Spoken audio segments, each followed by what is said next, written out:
Someone very well said that it's very hard to be a woman. It's very hard to be a woman because you must think like a man, act like a lady, look like a beauty queen, and at the same time work like a horse. Third, women have always been in the forefront in terms of service, speaks about missionaries, world wars, whether it's Spanish flu, is plague, is COVID-19, or whether it's any crisis. Women are always in front. But it's unfortunate to mention that the deep-seated historic, cultural, social, economics prevent women from taking their seats at the decision-making table. Further, I like to add to Jyoti's view that women have always remained at the lowest paid jobs and many are in the venerable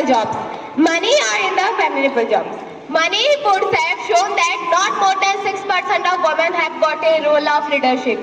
So we should think about it and do something by bringing the legislation on 33% reservation for women.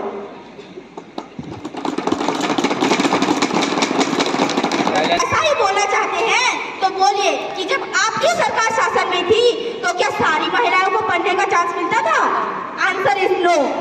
तब भी बहुत सारी महिलाएं, लड़कियां या तक कि बच्चे भी अनपढ़ थे। इसमें आपका क्या कहना है?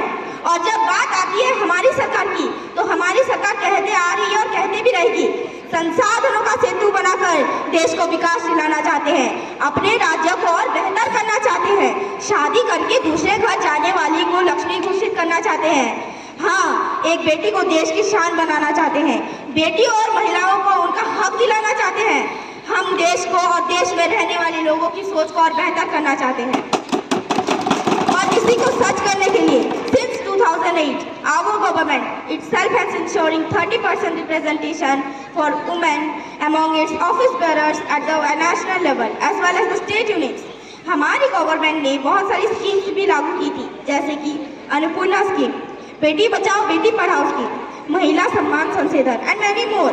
और मैडम, कुछ बोलने से पहले कुछ सोच लेना चाहिए और मुझे तो लगता है कि आपकी आंखें भी फूट गई हैं क्योंकि आपको दिखाई नहीं देता। मैं भी एक महिला हूँ और आप भी एक महिला है जो अभी बहुत बड़े क्षेत्र में है। Take your seat. की भी बात करेंगे तो यत्र नारीस्तु पूज्यन्ते रमन्ते तत्र देवतः। अगर राजनीति की बात करेंगे तो बेटी बचाओ बेटी पढ़ाओ, बस यही। ये बोलने में और सुनने में तो बहुत अच्छा लग रहा है, लेकिन रियलिटी से कोसों दूर का है नारा। Women is no worse.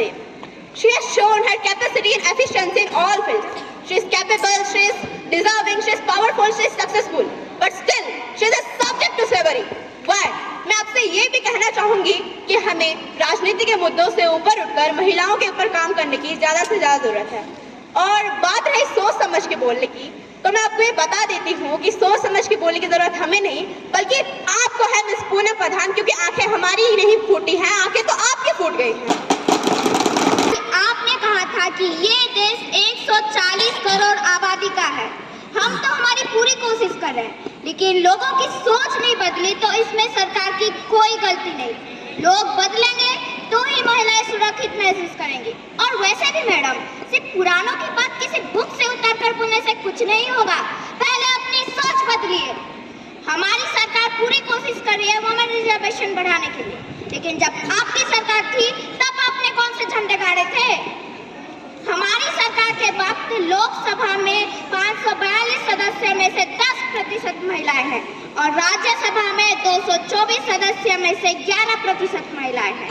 और जब बात आती है आपकी सरकार की तब तो इससे भी कम प्रतिशत महिलाएं थी, लेकिन आपको तो हमारी वुमेन रिजर्वेशन स्कीम के ऊपर तो उंगली उठाना ही है।